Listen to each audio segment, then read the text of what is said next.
हाँ जी सर, हम लोग बातचीत करेंगे पहले सर आरएचडी की बातचीत करेंगे इस केस में, ठीक है। तो जिसको अप्रोच करते हैं वही लिमिट होता है, जिसको अप्रोच करते हैं वो exactly equal to the limit होता है। तो ये लाइन है साहब, इसी को अप्रोच करना है और ये सारे कॉर्ड्स बेसिकली तो इसी को अप्रोच कर भी रहा है, मतलब कि आपका लिमिट बेसिकली तो यही लाइन है। अब आप देखिए ये सारे जो कॉर्ड्स हैं ये सब बेसिकली आपका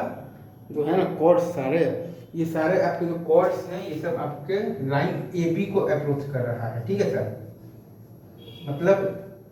कि ये सारे कॉर्ड्स का जो स्लोप है वो लाइन ए बी के स्लोप को अप्रोच कर रहा है, मतलब कि इन सारे कॉर्ड्स का स्लोप का जो लिमिटिंग वैल्यू है वो ये लाइन ए बी के स्लोप के बराबर है। मतलब कि ये फंक्शन का जो आर एच डी है वो ये लाइन ए बी के स्लोप के बराबर है, जो कि सवाल में ही आपको दिया हुआ है tan थीटा बराबर 3, तो आपका R H D is equal to है 3 है, सही है सर। अच्छा, अब अगर हम लोग बात करते हैं बेसिकली एल एच डी पर, तो अगेन वही कॉन्सेप्ट है कि जिसको अप्रोच करते हैं वही लिमिट होता है, जिसको अप्रोच करते हैं वो exactly equal to the limit होता है। तो ये लाइन है और हम लोगों को बेसिकली इसी को अप्रोच करना है और ये सारे कॉर्ड्स बेसिकली इसी को अप्रोच तो कर भी रहे हैं, मतलब लिमिट आपका बेसिकली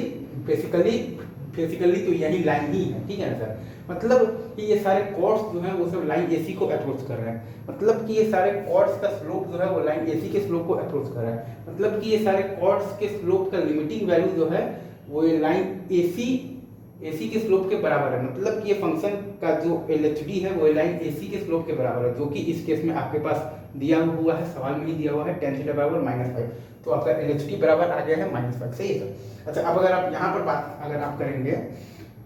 ठीक है सर, तो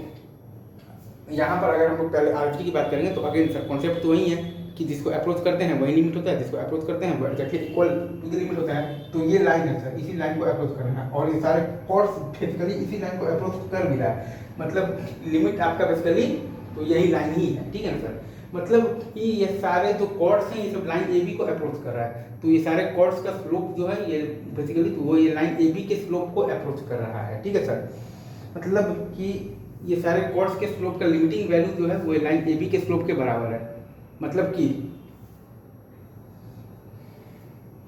ये फंक्शन का जो आर एच डी है वो लाइन ए बी के स्लोप के बराबर है, जो कि सवाल में ही आपके पास दिया हुआ है। इसके लिए क्या दिया हुआ है tan थीटा बराबर 5, तो आर एच डी है आपके पास 5, ठीक है। अच्छा, अब वहीं अगर हम लोग बातचीत करेंगे बेसिकली एल एच डी का, ठीक है सर। अगर हम लोग बातचीत करते हैं एल एच डी का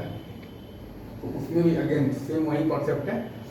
जिसको अप्रोच करते हैं वही लिमिट होता है, जिसको अप्रोच करते हैं वही exactly equal to the limit होता है। तो ये लाइन है सर, इसी लाइन को मतलब कि अप्रोच कर रहा है और ये सारे जो कॉर्ड्स हैं बेसिकली तो वो बेसिकली तो इसी लाइन को अप्रोच कर भी रहे हैं, मतलब कि आपका जो लिमिट है वो बेसिकली तो यही लाइन ही है। मतलब कि ये सारे कॉर्ड्स जो हैं वो सब लाइन एसी को अप्रोच कर रहे हैं, तो इन कॉर्ड्स का स्लोप जो है वो बेसिकली लाइन एसी के स्लोप को अप्रोच कर रहा है, तो इन कॉर्ड्स के स्लोप का जो लिमिटिंग वैल्यू है वो लाइन एसी के स्लोप के बराबर है। मतलब ये फंक्शन का जो एल एच डी है वो लाइन एसी के स्लोप के बराबर है, तो सवाल में ही आपके पास दिया हुआ है बेसिकली tan थीटा बराबर -3, तो एल एच डी है आपके पास -3 और आर एच डी 5 था, एल एच डी -3। पहले वाले केस में आर एच डी बराबर 3 था और मतलब कि एल एच डी बराबर -5 था। अगेन ये दोनों ही केसेस में आर एच डी और एल एच डी दोनों आपका बेसिकली एग्जिस्ट भी कर रहा है और दोनों आपका बेसिकली तो फाइनाइट भी है, लेकिन R H D is not equal to L H D है, फंक्शन नॉन डिफरेंशिएबल है due to the sharp term, ठीक है sir. Thank you very much, love you guys.